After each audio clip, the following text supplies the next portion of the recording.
اور پیارے آقا علیہ الصلوۃ والسلام کی ایک اور حدیث مبارکہ ہے، پیارے آقا علیہ الصلوۃ والسلام نے فرمایا 7 ایسے لوگ ہیں کہ جو حشر کے دن جب نفسا نفسی کا عالم ہوگا، سورج سوا نیزے پہ ہوگا، وہ 7 ایسے لوگ ہیں کہ اس دن بھی اللہ رب العزت کے عرش کے سائے میں ہوں گے۔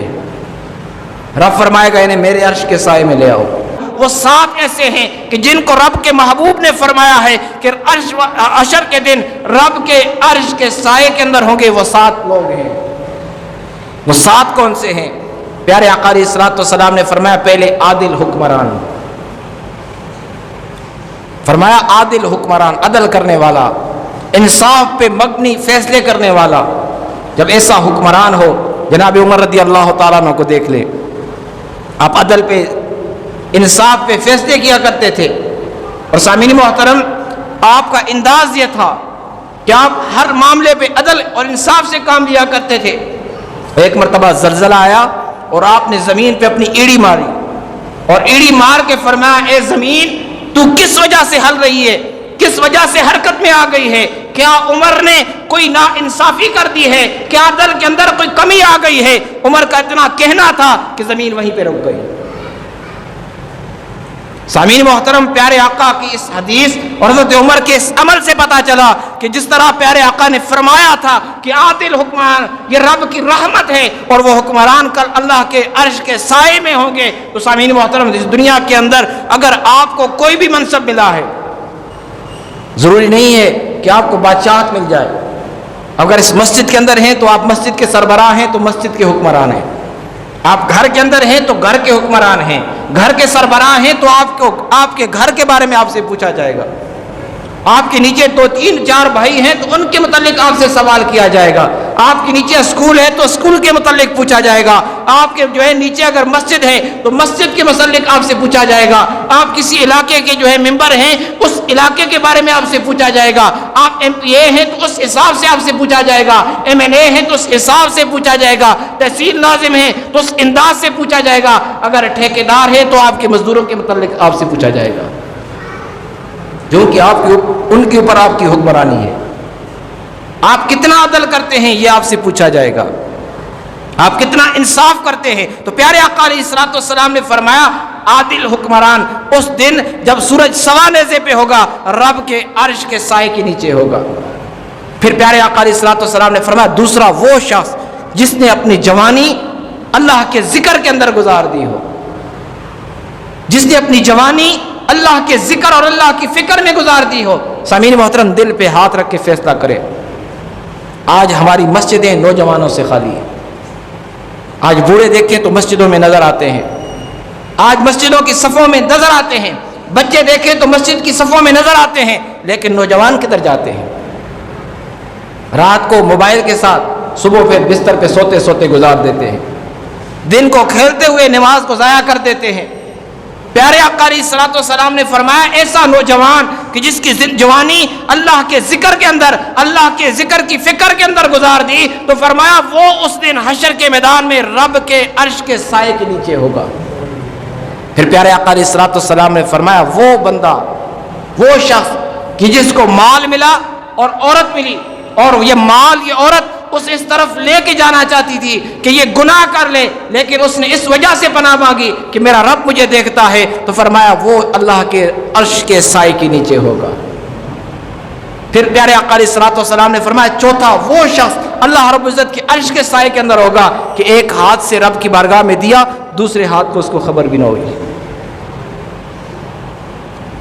یہ بات بھی یہاں پہ یاد رکھ لیں، کوئی اس نیت سے رب کی بارگاہ میں کوئی مال پیش کرتا ہے کہ میں پیش کروں گا، نیت اس کی یہ ہے کہ میں پیش کروں گا، اعلان کروں گا، اور مجھے دیکھ کر دوسروں کے اندر جذبہ پیدا ہوگا، وہ بھی رب کی بارگاہ میں دیں گے۔ اب اس کی نیت اچھی ہے تو رب تعالیٰ اس سے بھی ثواب عطا فرمائے گا، اور اس کے ساتھ اس کام کو دیکھ کر جنہوں نے کام اس کے اندر حصہ لیا، تو رب تعالیٰ ان کے کام کا بھی اس پہلے والے کو ثواب عطا فرما دے گا۔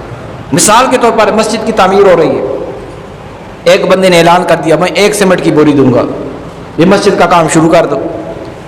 اب انتظامیہ کے پاس وسائل نہیں تھے، 1 سیمنٹ کی بوری آئی، انہوں نے کام شروع کر دیا۔ اس بندے نے اعلان کیا، پہلے اعلان کر دیا کہ میں 1 سیمنٹ کی بوری دے رہا ہوں، کام شروع کر دو۔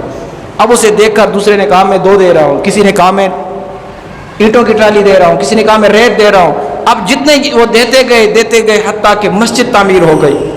اب ایک سیمنٹ کی بوری سے تو پوری مسجد نہیں بنتی. آپ سمجھتے ہیں ایک سیمنٹ کی بوری سے پوری مسجد تو نہیں بنتی، کیونکہ مسجد بنانے کے لیے کم سے کم 500 بوریوں کا خرچہ لگ گیا.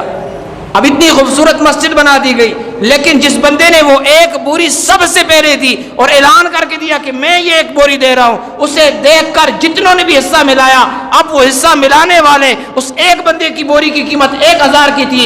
چاہیے تو یہ تھا کہ اسے 1000 کے برابر ثواب ملتا. اب مسجد کے اوپر تو جو ہے کم از کم جو ہے 1 کروڑ کے اوپر خرچہ آ چکا ہے، لیکن رب تعالیٰ کی رحمت دیکھیں، رب تعالیٰ کے اپنے بندوں سے محبت دیکھیں کہ اس کی نیت یہ تھی کہ مجھے دیکھ کر اور بھی اس کار خیر میں شامل ہو جائے. تو جس نے اسے دیکھ کر کار خیر میں شامل ہوئے، مسجد پوری تعمیر ہو گئی. ایک سیمنٹ کی بوری جو ہے دینے والے کو رب نے پوری مسجد تعمیر کرنے کا ثواب عطا فرما دیا. یہ رب کی رحمت ہے. تو فرمایا ایسا نوجوان کہ جس نے ایک ہاتھ سے مال دیا اور دوسرے ہاتھ کو خبر تک نہ ہوئی، اس دن حشر کے دن جب جو ہے لوگ جو ہے سورج کی گرمی کی وجہ سے پریشان ہوں گے، رب تعالیٰ نے اپنے عرش کے سائے میں جگہ عطا فرما دے گا. پھر پیارے آقا علیہ الصلوۃ والسلام نے فرمایا پانچواں وہ شخص فرمایا کہ جس کا دل مسجد کے ساتھ لگا ہوا ہے. ابھی نماز پڑھ کے گیا اور پورے وقت کے اندر یہی سوچتا رہا کب اذان ہوگی اور جا کے نماز پڑھوں گا. اب تو بڑا آسان ہو گیا ہے، ہر بندے کے پاس موبائل ہے، اب اذان کا بھی ہر بندے کو پتہ چل جاتا ہے. پہلے وقتوں میں یہ نہیں تھا. اب ان سہولتوں کے باوجود اس نے دل میں اندر یہ خیال سوچ لیا کہ ایک نماز پڑھ لی ہے، دوسری نماز بھی جماعت کے ساتھ تکبیر اولیٰ کے ساتھ پڑھوں گا. اب وہ پوری اپنے کام کاج کی مزدوری کرتا رہا، مشقت کرتا رہا، گھر کے کام کاج کرتا رہا، کسی کام میں لگا. صبح کی نماز پڑھی اور دل میں یہی خیال تھا کہ ظہر کی نماز جماعت کے ساتھ پہلی تکبیر اولیٰ کے ساتھ پڑھوں گا. اب وہ سوچتے سوچتے کام کرتا رہا، حتیٰ کہ ظہر کی نماز بھی جو ہے تکبیر اولیٰ کے ساتھ پڑھی. پھر یہی سوچتا رہا عصر کی نماز بھی تکبیر اولیٰ سے پڑھوں گا. کام کرتا رہا، کوئی ذکر نہیں کیا، کوئی فکر نہیں کی. لیکن اللہ رب العزت نے اس کا وہ کام میں گزارا ہوا وقت بھی عبادت کے اندر شمار فرما دیا. یہ رب کی رحمت ہے، یہ رب کا کرم ہے. تو پیارے آقا علیہ الصلوۃ والسلام نے فرمایا وہ شخص کہ جس نے اس انداز سے زندگی گزاری کہ ایک نماز پڑھ کے مسجد سے نکلا اور اس کا دل مسجد کے اندر ہی رہ گیا، مسجد کی فکر کے اندر ہی رہا، تو فرمایا اللہ رب العزت کل میدان حشر میں اسے عرش کے سائے میں جگہ عطا فرما دے گا. پھر پیارے آقا علیہ الصلوۃ والسلام نے فرمایا وہ شخص جو خلوت کے اندر بیٹھ کر، تنہائی کے اندر بیٹھ کر اللہ رب العزت کی یاد کے اندر، اللہ کی فکر کے اندر، اللہ کے خوف کی وجہ سے آنسو بہاتا ہے، تو رب تعالیٰ ایسے شخص کے جو ہے عرش کا سایہ عطا فرمائے گا. جو میں بات کر رہا تھا، جس بات سے میں نے یہ حدیث مبارکہ سنائی کہ پیارے آقا علیہ الصلوۃ والسلام نے فرمایا لِكُلِّ شَيْءٍ سِقَالَةٌ وَسِقَالَةُ الْقَلْبِ ذِكْرُ اللَّهِ. فرمایا ہر چیز کو پاک کرنے کا ایک ذریعہ ہے، اور اسی طرح دل کو پاک کرنے کا ذریعہ کیا ہے؟ دل کو پاک کرنے کا ذریعہ رب کا ذکر ہے. تو سامعین محترم، رب تعالیٰ نے اس باطن کو پاک کرنے کا طریقہ قرآن کے اندر بتایا. فرمایا باطن کیسے پاک ہوتا ہے؟ فرمایا وَذَكَرَ اسْمَ رَبِّهِ. فرمایا اگر چاہتے ہو میرا من پاک ہو جائے، چاہتے ہو میرا دل پاک ہو جائے، تو فرمایا پھر اپنی زبان پہ رب کا نام لانا پڑے گا. وَذَكَرَ اسْمَ رَبِّهِ. فرمایا اس رب کا نام اپنی زبان کے ساتھ پکارنا پڑے گا، اس رب کو یاد کرنا پڑے گا، اس رب کی فکر کے اندر وقت گزارنا پڑے گا. وَذَكَرَ اسْمَ رَبِّهِ. ادھر تو رب کو یاد کرے گا، رب کا ذکر کرے گا، اس کا فائدہ یہ پہنچے گا کہ رب تیرے من کو اور تیرے دل کو پاک کر دے گا. اور سامعین محترم، اللہ رب العزت نے دوسری بات بتائی. فرمایا اب ذکر کے لیے تیرے پاس وقت نہیں ہے، تو ذکر نہیں کر سکتا، تجھے پتہ نہیں ہے کہ لا الہ الا اللہ پڑھتا رہوں، الا اللہ پڑھتا رہوں، اللہ اللہ کرتا رہوں، اللہ کی صدائیں لگاتا رہوں، ہر وقت رب کا جو ہے استغفر اللہ پڑھتا رہوں، الحمدللہ کہتا رہوں، سبحان اللہ کہتا رہوں، اللہ اکبر کہتا رہوں، یا حی یا قیوم کہتا رہوں، یا رحمان یا رحیم کہتا رہوں. یہ سارے اللہ کے ذکر ہیں. جب اس ذکر کے اندر تجھے اتنا وقت نہیں ملا کہ اپنی زبان سے یہ ذکر کر سکوں، تو رب نے فرمایا فصلی. فرمایا کہ پس تو پھر نماز پڑھ لے. نماز پڑھ لے تو نماز پڑھنے سے بھی اللہ تیرے باطن کو پاک کر دے گا، تیرے من کو پاک کر دے گا. تو سامعین محترم، آج ہماری حالت یہ ہے کہ ہمارے پاس نماز پڑھنے کے لیے بھی ٹائم نہیں ہے.